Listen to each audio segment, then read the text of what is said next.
पाकिस्तानी फौज की तरफ से भारत को बहुत ही सख्त अल्फाज में भरपूर तरीके से एक इंतबाह किया गया है और ये इंतबाह किया गया है। एक बरतानवी जरीदा है द इकोनॉमिस्ट और द इकोनॉमिस्ट में एक आर्टिकल शाया हुआ है। पाकिस्तान भारतीय फौजी कार्रवाई पर क्या रद्द अमल देगा के सवाल पर तर्जुमान पाक फौज का कहना था कि इस बार भारत के मशरिक से आगाज करेंगे। शुरुआत भारत के अंदर गहराई से हमला करने से होगी। भारत होश के नाखून ले और पाकिस्तान को धमकियां देना बंद कर दे। हम भारत को अंदर घुसकर मारने की सलाहियत रखते हैं। इसका आगाज हम भारत के मशरिक से करेंगे और भारत का हर शहर हमारे निशाने पर है।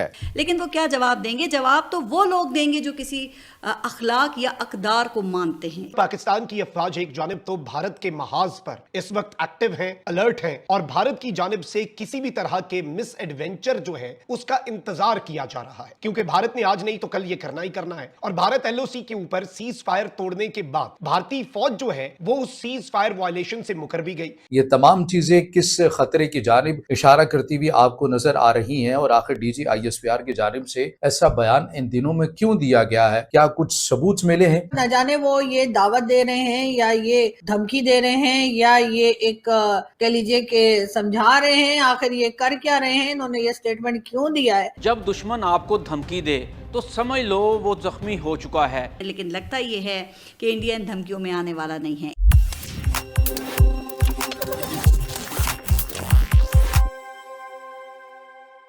नमस्कार दोस्तों, आज के वीडियो में बात करेंगे भारत पाकिस्तान के ताज़ा तनाव और Pakistan DG ISPR lieutenant general Ahmed Sharif Chaudhry के डीपर स्ट्राइक की धमकी वाले बयान पर। क्या वाकई पाकिस्तान इतनी बड़ी धमकी देने की हालत में है?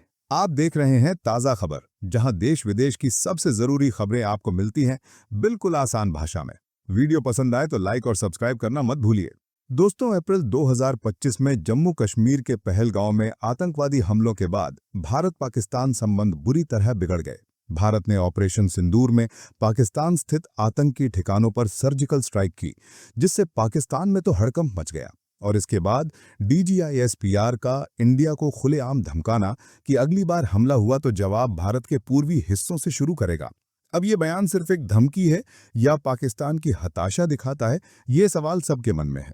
अब मजेदार बात यह है कि इस पर पाकिस्तान की मीडिया भी बंटी हुई है। कई पाकिस्तान न्यूज़ चैनल्स दिन रात भारत से बदला लेने की बातें कर रहे हैं, तो कुछ विश्लेषक ये मान रहे हैं कि उम्मीद से ज्यादा मुंह की खाने के बाद अब पाकिस्तान केवल बयानबाजी कर रहा है। कुछ जगह हलचल है, लेकिन जनता और सैनिकों में बेचैनी साफ दिख रही है।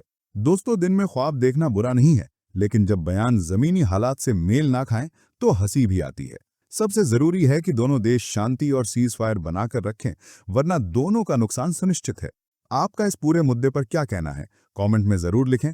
ऐसे ही लेटेस्ट अपडेट्स और तेज ताज़ा खबरों के लिए चैनल को सब्सक्राइब करें, वीडियो को शेयर करें और मिलते हैं अगली वीडियो में। धन्यवाद। भारत की तरफ से मुसलसल धमकियों का एक सिलसिला जारी है। उनको देखकर एक इंटरनेशनली कहा जा रहा है, द इकोनॉमिस्ट ने भी कहा कि हो सकता है कि एक और खित्ते में बड़ी जंग हो जाए और दो न्यूक्लियर पावर एक दूसरे के साथ आमने सामने हो। तो पाक फौज के तर्जुमान ने इस पर भी इजहार ख्याल किया। उन्होंने कहा कि इस दफा अगर भारत नहीं सुधरता और धमकियां देता है और किसी किस्म की जारियत करता है तो फिर हम भारत के मशरिक से ऑपरेशन अपना शुरू करेंगे और अंदर घुस के मारेंगे। ये ना समझे कि वो कुछ करेंगे और हम बैठे रह जाएंगे। तो दो टोक जवाब आज भारत को दिया गया है। डीजीआईएसपीआर साहब ने इंडिया के हवाले से बात की और कहा कि अब की बार अगर इंडिया ने कोई गलती की तो हम जवाब मशरिक से शुरू करेंगे। मैं देख रहा था इंडियन मीडिया पर ये वो चीज है जो डिस्कस होना शुरू हो गई है, यानी हमारे मशरिक में जो इंडिया है वो सीधा पंजाब का बॉर्डर है, कश्मीर, आजाद कश्मीर, मकबूजा कश्मीर आमने सामने, ये सूरत हाल है। लेकिन अगर आप इंडिया के इस पे शुरू करेंगे तो वहां बांग्लादेश है, वहां कुछ जगहों पर दीगर ममालिक हैं, चाइना है, छोटे ममालिक हैं। वहां से जब शुरू करने की बात होती है और भारत के अंदर गहराई से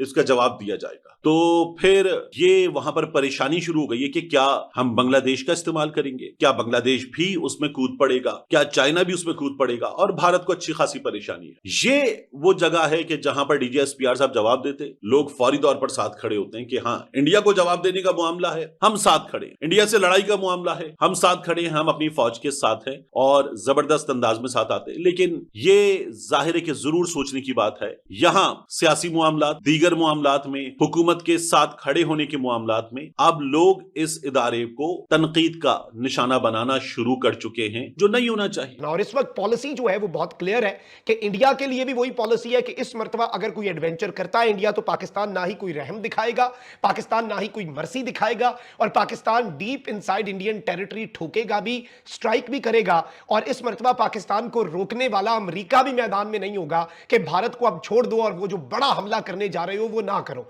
तो ये मैसेज इंडिया के लिए है। लेकिन इसके साथ अगर किसी की ये खाम ख्याली है कि टीटीपी और बीएलए को फ्री हैंड दे दिया जाएगा और सारी तवज्जो जो है वो भारत पे रख दी जाएगी, तो ये भी सबसे बड़ी खाम ख्याली है इनकी। अहमद शरीफ साहब जी, अहमद शरीफ चौधरी साहब जो है जी, इन्होंने जी एक स्टेटमेंट दिया है जो आजकल हमारे टीवी पे धड़ाधड़ चल रहा है, और उसमें जी उन्होंने कोई इंटरव्यू दिया और उसमें उनकी बात उन्होंने ये की है कि जी अगर भारत ने दोबारा हमला किया तो हम भारत के अंदर तक जाकर अटैक करेंगे। जी हाँ, मैंने यही बताया है। तो जी अहमद शरीफ चौधरी साहब का कहना यह है कि अगर भारत ने दोबारा स्ट्राइक की पाकिस्तान के ऊपर तो हम भारत के अंदर तक जाकर स्ट्राइक करेंगे, और इस बार स्टार्ट लेंगे ईस्ट से। अब ईस्ट में कौन से इलाके आ जाते हैं, कौन सी ऐसी जगहें आ जाती हैं, कौन सी ऐसी कंट्रीज आ जाती हैं जो हमें ईस्ट से अटैक करने की सहूलत दे सकती हैं या ईस्ट से अटैक करने के लिए हमारी मदद कर सकती हैं, ये सोचना तो खैर आप लोगों का काम है और आप लोगों के ऊपर ही मैं ये बात को छोड़ती हूँ। लेकिन ये जरूर है कि जी अहमद शरीफ साहब ने ये स्टेटमेंट दी है और न जाने वो ये दावत दे रहे हैं या ये धमकी दे रहे हैं या ये एक कह लीजिए कि समझा रहे हैं, आखिर ये कर क्या रहे हैं, इन्होंने ये स्टेटमेंट क्यों दिया है। जब एक मामले को ठंडा करने की कोशिश की जा रही है, बार बार ये बात की जा रही है कि पाकिस्तान भारत जो है वो क्रिकेट मैच खेले, दोनों के बीच में मीडिया दोनों का काम करे, साथ में फिल्म हो, बातचीत और डायलॉग के लिए बार बार कोशिश की जा रही है डोनाल्ड ट्रंप की तरफ से भी और यकीनन पाकिस्तान की तरफ से भी यही कहा जा रहा है कि नहीं हम भारत से बात करना चाहते हैं, जबकि भारत पाकिस्तान से बात नहीं करना चाहता। भारत ने साफ इनकार कर दिया है। साथ ही साथ अमेरिका ने भी जो टैरिफ वगैरह लगाया था उसके ऊपर भी करारा किस्म का जवाब भारत की तरफ से अमेरिका को दिया गया है। लेकिन अब अचानक से कल क्या सूझी के क्योंकि कश्मीर डे मनाया जा रहा था, तो ये हो सकता है कि उस वजह से कोई जोश वोश आ गया हो कि जी ऐसे कैसे जाने दें, और यकीनन हमें भी कोई बढ़क तो मारनी ही चाहिए। हालांकि ये और बात है कि इस वक्त हम अफोर्ड नहीं कर सकते किसी भी तरह से कि भारत के साथ हमारा झगड़ा मजीद बढ़े, क्योंकि ऑलरेडी हमारे यहाँ आप जानते हैं कि बलूचिस्तान में एक मुसीबत पड़ी हुई है, इधर केपीके में एक प्रॉब्लम है। भारत के साथ बात करने की भी कोशिश की जा रही है, भारत के साथ टर्म्स को ठीक करने की भी कोशिश की जा रही है, लेकिन बीच बीच में आकर और जिस तरह की स्टेटमेंट्स हमारे यहाँ से दी जाती हैं उससे मुझे समझ नहीं आती कि ये लोग उतावले ज्यादा है कि बावले ज्यादा है, कि अब इन्होंने एक बार फिर कह दिया है कि अगर भारत ने कोई स्ट्राइक की तो हम जो है जी उसके अंदर तक जाकर, यानी भारत के अंदर वो जो पहले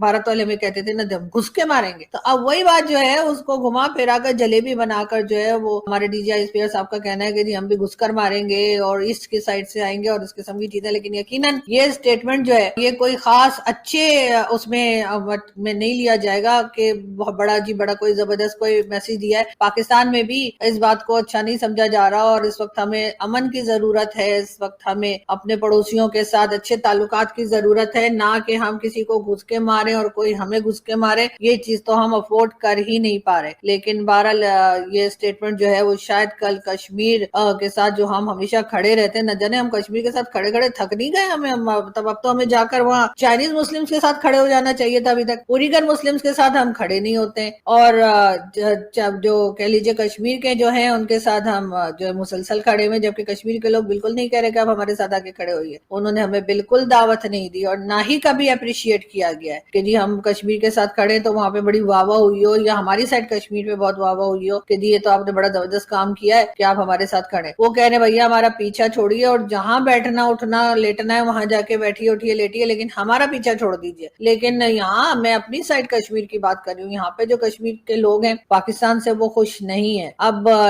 वो अच्छे से मैं कई लोगों को जानती हूँ, पर्सनली जानती हूँ, जिनको बहुत शिकायत है पाकिस्तान की स्टेट से कि जी इन्होंने हमारे साथ जो है हमारे राइट्स हमें नहीं दिए हैं। बिल्कुल वही चीज ऑलमोस्ट है जो बलूचिस्तान के लोग डिमांड कर रहे हैं। इसी तरीके से जो कश्मीर है वहां के लोग भी पाकिस्तान स्टेट से नाराज हैं, लेकिन हम उनके साथ खड़े हैं और न जाने हम कब तक खड़े रहेंगे और इसके बाद हमें अक्ल कब आएगी, ये शायद एक ऐसा सवाल है जिसका जवाब हमें से किसी के भी पास नहीं है। लेकिन अब इस वक्त जिस वक्त तमाम दुनिया तमाम लोग जो है अमन की तरफ जाने की कोशिश कर रहे हैं, यानी कि अब तो डोनाल्ड ट्रंप भी जो है वो नोबेल पीस प्राइज के लिए हमने डोनाल्ड ट्रंप को नॉमिनेट तक कर दिया है, और उसके बाद हम बड़े चौड़े हो रहे हैं कि जी कई बार अब तक तो खैर तकरीबन 36 टाइम्स जो है वो नोबेल पीस प्राइज के लिए कहा जा चुका है कि उन्होंने कहा है डोनाल्ड ट्रंप ने, लेकिन हम बिल्कुल सुधरने का नाम नहीं ले रहे। एक तरफ हम कह रहे हैं कि इनको नोबेल पीस प्राइज दे दो, और दूसरी तरफ हम बात ऐसी कर रहे हैं कि जिसमें कि ये इशारा मिलता है कि हम भारत की तरफ एक बार फिर अटैक करने के लिए तैयार बैठे हैं। और यकीनन ये सुनकर डोनाल्ड ट्रंप जो है वो हैरान परेशान हो गए होंगे कि भाई ये क्या हो रहा है, मैं तो नोबेल पीस प्राइज के लिए बैठा हूँ और पाकिस्तान वाले जो है एक बार फिर लड़ाई झगड़े और अटैक की बात कर रहे हैं। खत्म, बाय बाय, टाटा, गुड बाय, गया।